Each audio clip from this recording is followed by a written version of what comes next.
Welcome to the deep dive.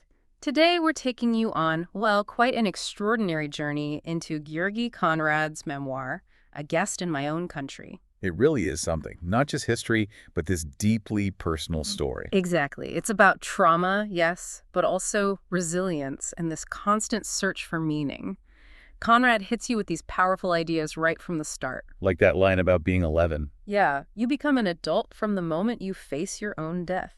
Imagine knowing that at 11, or that moment with the waiter. Oh, asking when things will improve. And the answer is just never.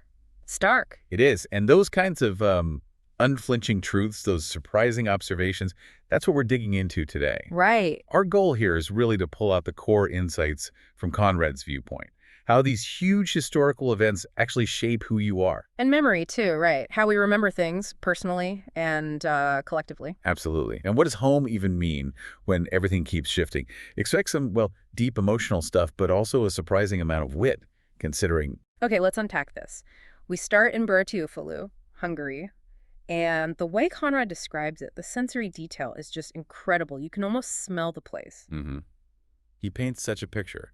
His father by the tile oven. Right, rubbing his hands, and the lavender scent from his mother's dresser. Even the pool water, that aroma of iron and sulfur. Yeah, and he doesn't romanticize it either. The horse and cow manure in the streets, it's just there, part of life. It sets the scene, doesn't it? This comfortable, middle-class Jewish household, lots of customs, a real sense of belonging. And those intimate details, too, like his parents' banter in bed. Making them seem exactly like my sister and me. It's so humanizing. It really is. And it contrasts with the more solemn things, like the rituals around the prophet Elijah. Although he admits his grandfather secretly drank the wine. Ah, right. Or the stories from his nanny, Hilda, about Christmas trees. It builds this picture of a complex sort of dual identity. But even in that seemingly safe world, there was this awareness. Yes, and chillingly early.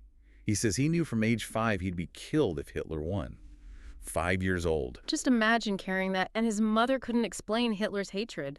Leaving him confused, especially about Hilda, the nanny. She was kind to him, personally. But enthusiastic about Hitler, that contradiction. It's a powerful early look at how people can hold such opposing ideas, isn't it? That cognitive dissonance. And his childish defense. Anything threatening me was idiotic, just trying to cope. You have to remember the context, too. This was a wild region, a region of occupations, he calls it. Borders always shifting. So he felt this strong regional patriotism. Very strong. A patriot of my region as well as of my fatherland.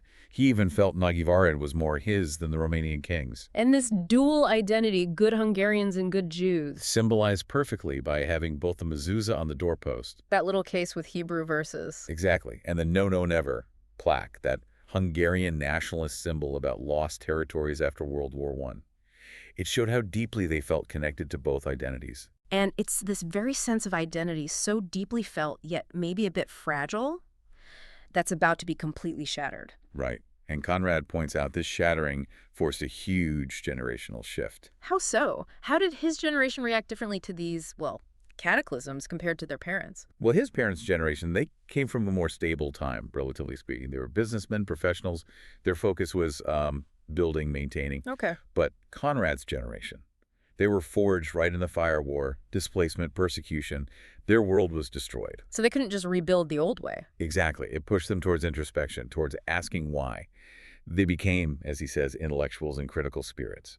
A shift from maybe practical work to intellectual and moral grappling, born from trauma. That makes sense. A profound shift. And that stability, it just vanished in March 1944, German occupation. Konrad puts it so starkly. Our island of exception was no more. Something new was afoot. And the first sign of this new thing, the visible sign.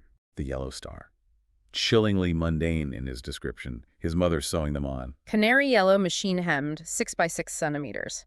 But the detail that gets me. Sewing them tightly. Yes. So a pencil couldn't go under the threads to stop clever Jews removing them. It's not just a rule, it's the calculated cruelty in that detail. It shows the meticulous nature of the dehumanization right from the start. Small acts adding up to a race identity prevent even tiny acts of defiance. It's insidious. And then the Gestapo arrive, loud pounding on the gate. His father arrested. The charge. Being an English spy for listening to the BBC. This is London. And Konrad, as a child, feels this weird sense of pride. His Right. father accused of something so grand. But the reaction of the townspeople, that's what's truly gutting. Utter indifference. Well, of course, it's the next step. They're taking the Jews. It captures that slide into societal acceptance, that nausea of helplessness. And his mother tries to complain, right? Yeah. To the chief constable. Yes, desperately. But it's futile. She gets threatened herself. It just drives home that there was no recourse, no system left to appeal to. That must have been terrifying, realizing there's no protection. And the kids, especially, and he remembers them traveling as shadows, irregular shadows, Yeah. without bayonet escort for the time being. Such a fragile existence. Arriving in Budapest must have been surreal, a city seemingly untouched, unlike home. A stark contrast. And it's there, in that strange quiet they read about the Normandy invasion. A distant hope. So Budapest offered refuge, but the struggle wasn't over. Far from it. It intensified in some ways. Right. First Aunt Gisella's apartment, then a Swiss-protected house. Number 49 Passoni Avenue. He describes the communal living, even with the danger, as like an ongoing house party. Strange, isn't it? That mix of terror and camaraderie, people finding ways to connect, even on the edge. And figures like Karl Lutz emerge here, the Swiss consul. Right. We often hear about Wallenberg, but Lutz saved tens of thousands too, issuing passes, setting up safe houses. Incredible courage. Just individuals making a massive difference. And the danger was constant. Think of Clara's story. Led to the Danube to be shot. But the Machine Gunners magazine ran out. She survived, but the psychological toll, her breakdown, it's unimaginable. And Konrad himself, that bullet through the soup pot. Right where his head had just been. He calls it playing the hero, but it's pure luck, sheer chance, separating life from death. These constant brushes with death, they fundamentally changed him, didn't they? Absolutely, leading to that realization. You become an adult from the moment you face your own death. At 11. How does that shape a child's view of everything? Well, it's not abstract for him, is it? It's real, lived. Facing death like that, so young, it just shifts your whole perception. Ordinary kid worries, gone, replaced by this deep, instinctual grasp of how fragile life is. That detachment he mentions, while planes are machine gunning. Exactly. He calls it not all that serious. It's not callousness, it's a coping mechanism. The mind protecting itself by creating distance. It's how he learned to cohabit with angst, as he puts it later, an adult way too soon. A heavy wisdom to gain so young. Then liberation finally comes. January 45, Soviet troops arrive. Searching for Hitler Germans and Salasy the Aerocross fascists. And removing the yellow star? A powerful symbolic moment. Huge relief, undoubtedly. But returning home to Brătiufalu, it wasn't a simple happy ending. A questionable paradise lost, he calls it. Yeah. The house was mournfully light, stripped bare, empty. They found their hidden silver box, though. A small win. Only to have it stolen later by neighbors, those two stout old hags who pretended to be friends. That betrayal, it speaks volumes about the moral damage war does. Loss of trust. Deeper than just losing things. And maybe the most poignant moment is meeting Sandro Chrysler again. Their Jewish school teacher. Yes, back from forced labor. He'd lost all his students. Seeing Konrad and his sister alive, he was utterly shocked. That one encounter makes the horrifying statistics feel so personal. Heartbreaking. And in the midst of all this loss, his father decides to pick up where he left off, reopen the business. Stubborn resilience, you could say. While his mother wanted to stay in Budapest. Different ways of coping. Definitely. But Konrad saw his father's move as understandable, yet ultimately. An obstinate, sentimental dream. Retreating into the familiar wasn't really possible. Reality had changed too much. So after the war, Konrad transforms. From survivor to intellectual, writer, navigating communist Hungary. And he makes his crucial decision not to leave after the 1956 revolution was crushed. Many intellectuals did leave then. But he stayed. Why? He said, every time the opportunity presented itself, I sat down at my desk and wrote. It shows writing wasn't just a job for him. It was an imperative. An action, he called it, especially in those repressive times, is a form of anti-state agitation, just to describe reality truthfully. Because truth itself was subversive? Exactly. The simple act of writing became resistance, asserting individual thought against the system. It took immense courage. And he wrote challenging things, like anti-politics. Secretly published, smuggled out. That couldn't have been easy. No, the surveillance was constant. He knew they read everything. Every document ultimately reached them, every sociological interview. Research turned into evidence against you. Living under that kind of microscope, The psychological toll must have been immense. Imagine burying your manuscripts in plastic bags, in coal bins, knowing your words could land you in prison. He mentions the police finding the key to his mother's silver cabinet. Such a violation. Deeply personal. Yet Konrad had this incredible resilience. When the interrogator called him an intellectual resistor, He rather liked it. yes, and found prison confinement tolerable, read books, even collected royalties from his U.S. publications while inside. That's amazing. And his strategy to offer to publish his work in-house. Brilliant. A way to nip this in the bud, buy himself time, shows real strategic thinking under pressure. It points to this deep inner world, this philosophical core. He grappled with big ideas, often sparked by small things. Like his rejection of utopias. It seems counterintuitive, right? After seeing so much suffering, wouldn't you long for a perfect world? You'd think so, but Konrad saw utopias, both Nazi and communist, as fundamentally flawed because they demanded rejecting the messy, imperfect now. Sacrificing the present for some idealized future. Exactly. And he'd seen where that led. Mass murder repression. So rejecting utopia wasn't about hopelessness. It was about embracing the present with all its fortune and misfortune. Valuing actual complex human life over abstract ideals. That's a really important distinction. Not rejecting hope, but rejecting ideologies that crush humanity in the name of perfection. Precisely.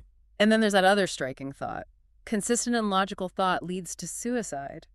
That sounds so bleak. Does on the surface. But think about it from his perspective.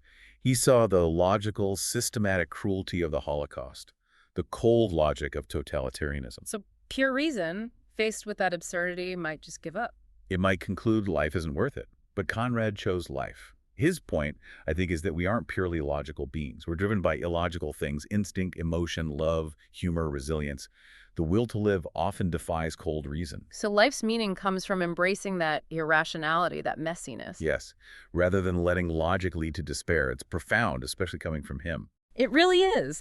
And this embrace of complexity led him to redefine home. Not just a place. But a condition Yeah. where they don't strike me dead, Right. where I know my children are safe, where the individual and the word are held in high regard, safety, dignity, free expression. Essential elements. And he contrasts that sharply with Budapest under communism. Calling it a glutinous heap, where everyone is like a snail, a caterpillar, a worm, Brutal imagery. but powerful. It captures that feeling of stifled agency, of conformity-crushing individuality. When those core elements of home are missing, even a city can feel suffocating. That definition of home is such a key takeaway. It brings us back to that clear-eyed realism, that wry acceptance, like in the Golden Pheasant restaurant. Ah, yes, the exchange with the waiter. Where might I find God, he asks. And gets told, I recommend the golden noodles with vanilla sauce, sir. Perfect deadpan. And then, when will things improve? Never. Just like that. It perfectly captures his mix of wit, maybe despair, but ultimately this unshakable grip on reality as it is. Wow. What a journey this deep dive has been. From that sensory childhood world, through the Holocaust, communism, to these deep existential questions. It's an incredible arc, a testament to the human spirit, really, amidst just unimaginable change and suffering. And a powerful lesson in how individual lives contain and reflect huge sweeps of history. Definitely. And Konrad's willingness to cohabit with angst, his belief that maybe man himself constitutes literature if descriptions of reality do. It really invites us to think about our own stories, doesn't it? The power in them. Yeah. That our experiences, big or small, good or bad, they aren't just isolated moments. They're part of that larger human narrative. They offer lessons, reflections, if we're willing to look. So the question for you, listening, might be, what does it mean to face your own story, your own history, and find your home within it, especially when the world keeps changing? Konrad's journey in A Guest in My Own Country certainly gives us a lot to think about there. It really does. A reminder that even in darkness, observation, reflection, connection, they can light the way.